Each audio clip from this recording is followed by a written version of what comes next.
Hello வணக்கம். இது உங்கள் சிவி ஜோன்ஸ். எல்லாரும் எப்படி இருக்கீங்க? இப்போ பார்த்தீங்கன்னா ஒரு சம்பவம், அதாவது இந்த பிக் பாஸ் வீக்லி டாஸ்க் சூப்பராக சுமூகமாக முடிஞ்சது. ஆனால் எதிர்பார்த்த அளவுக்கு ரிசல்ட் இல்லை, அப்படி தான் சொல்லி ஆகணும். நான் கூட கொஞ்ச நேரத்துக்கு முன்னாடி இந்த தெலுங்கு பிக் பாஸ் போய் பார்த்தேன். பா, என்னையா இது, அநியாயம் பண்ணுறாங்களேப்பா. உள்ளே ஏதோ கூண்டு மாதிரி கட்டி ஜெயில் மாதிரி வச்சு உள்ளே ஆளை வச்சு என்னென்னமோ பண்ணுறாங்க. இங்கே சுண்டி விடுங்க, அப்புறம் பாட்டில் திருப்பி விடுங்கோ அப்படின்றாங்க. என்னையா நடக்குது, ஒன்றுமே எனக்கு புரியலையன்ற மாதிரி இருந்துச்சு. சரி, ஓகே. ஸோ இன்றைக்கி பார்த்தீங்கன்னா எப்படியும் அந்த டாஸ்க் முடிஞ்சது. அது மட்டும் இல்லாமல் அந்த கதை சொல்ல போகிற டாஸ்க்கு இதில் யார் பெஸ்ட்டு அப்படின்னு சொல்லும்போது ஒஸ்ட்டு போரிங்லாம் வந்துச்சு. அதில் பார்த்தீங்கன்னா திவாகர் இதை இன்னும் கொஞ்சம் செம்மையாக பண்ணியிருக்கலாம்னு சொல்லிட்டு நம்ம விஜய் பார்வதி சொல்லும்போது செம ஷாக்கு. ஏன்னா யாருமே விஜய் பார்வதி சொல்லலை. ஆனால் அவர் என்ன காரணம் எடுத்து வச்சுருந்தாருன்னா, அவங்க இந்த தாய்லாந்து ட்ரிப் இந்த மாதிரி ஒரு தனியாக ஒரு இதுவே வச்சுருக்காங்களாம், ஒரு டூரிங் ட்ராவல்ஸ் மாதிரி. அதை நீங்கள் சொல்ல வேண்டியதானே?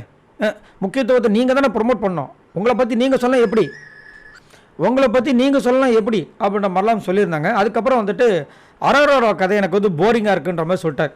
அவங்க டென்ஷன் ஆகிட்டாங்க. ஏன்னா அரோரா கதையில் பார்த்தீங்கன்னா ஆஸ் யூஷுவல் அம்மாவுக்கும் அது பொண்ணுக்கும் அப்பாவுக்கும் பொண்ணுக்கும் நடக்கிற விஷயங்கள் தான். அதை இவங்களாம் ஒரு முடிவு எடுத்துட்டாங்க. இவங்களாம் ஒரு முடிவு எடுத்து அதை ஒரு பெருசாக சொல்லி அதில் பெரிய இம்பாக்ட்ஃபுல்லாக இல்லை. அது மட்டும் இல்லாமல் எங்கள் வீட்டு பக்கத்தில் கொண்டு தான் ஒருத்தருக்கு பெண் குழந்தை பிறந்தது. பிறக்கும்போது அந்த பெண் குழந்தைய பிடிக்கவே பிடிக்காது. வளர்ந்ததுக்கப்புறம் அந்த குழந்தை மேலே தான் உயிராக இருந்தார். ஸோ இது அந்தளவுக்கு பெருசாக இல்லைன்னு செமையாக சொன்னார். ஆக்சுவலாக என்னென்னா, அவர் சொல்ல வர விஷயங்கள் என்னென்னா, அதாவது ஒருத்தவங்களுக்கு ஒரு கதை இம்பாக்ட்ஃபுல் தான். உடனே நம்ம அரோராவும் டென்ஷன் ஆகிட்டு அவங்க உட்காந்தவொடனே, ஆனால் யாருக்கு என்னென்ன கஷ்டம் வந்துச்சு அது அவங்களுக்கு தான் தெரியும், சரிங்களா? அவங்க கஷ்டம் அவங்களுக்கு மட்டும்தான். உங்களுக்கு என் கஷ்டம் பெருசாக தெரியல, அதுக்கு நான் ஒன்றும் பண்ண முடியாதுன்னு சொன்னோடனே அங்கே எல்லோரும் கிளாப்ஸ் பண்ணாங்க. அவர் என்ன சொல்ல வரார் அப்படின்னா, ஒரு வீட்லேயும் அந்த குழந்தைக்கும் அப்பா அம்மாவுக்கும் மிஸ் அண்டர்ஸ்டாண்டிங் வரும். இவங்க சொல்கிற மாதிரி, அதாவது இவங்க அதை ஓவர் கம் பண்ணிட்டு வந்துட்டாங்க. எனக்கு ஆசையாக இருக்குது, நான் ஜாலியாக இருக்கணும் அப்படின்ற ஒரு நோக்கம் தான் அங்கே காமிச்சாங்க. அதிகப்படியாக காமிச்சது அரோரா. இப்பயும் பார்த்தீங்கன்னா அவங்களுக்கு பிடிச்ச மாதிரி தான் இருக்காங்க. அதை ஈஸியாக காமிச்சிடுறாங்க நம்மளுக்கு. அவர் என்ன சொல்ல வர்றாருன்னா, எல்லா வீட்லேயும் அப்பாவுக்கும் குழந்தை பையனுக்கும் சண்டை வரும், அம்மாவுக்கும் பையனுக்கும் சண்டை வரும்.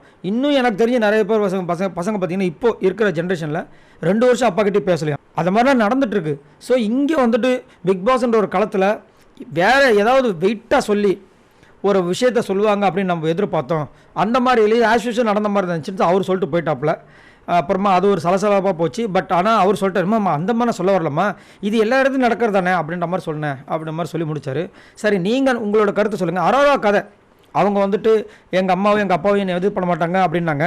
ஆனால் அந்த கதையிலேயே ஒரு விஷயத்த சொல்லியிருந்தாங்க. என்னென்னா, எனக்கு உடம்பு சரியில்லைன்னா எங்கள் அம்மா என் பக்கத்துலேயே என்னை தொட்டு தொட்டு பார்த்துட்டு இருப்பாங்கன்னு. ஸோ அவங்க பாசம் இல்லாமலாம் இல்லை, இவங்க பாசத்தை அறிஞ்சிக்காமல் இருந்துட்டாங்க.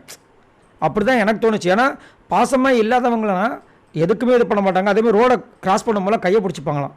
இவ்வளோ இதுக்கு மேலே என்ன பாசத்துக்கு ஸ்டாண்ட் இருக்கும் அப்படின்ற மாதிரி எனக்கு தோணுச்சு. சரி, உங்களுக்கு என்ன தோணுதுன்றது சொல்லுங்கள். உங்களுக்கு அரோரா கதை எப்படி இருந்துச்சு?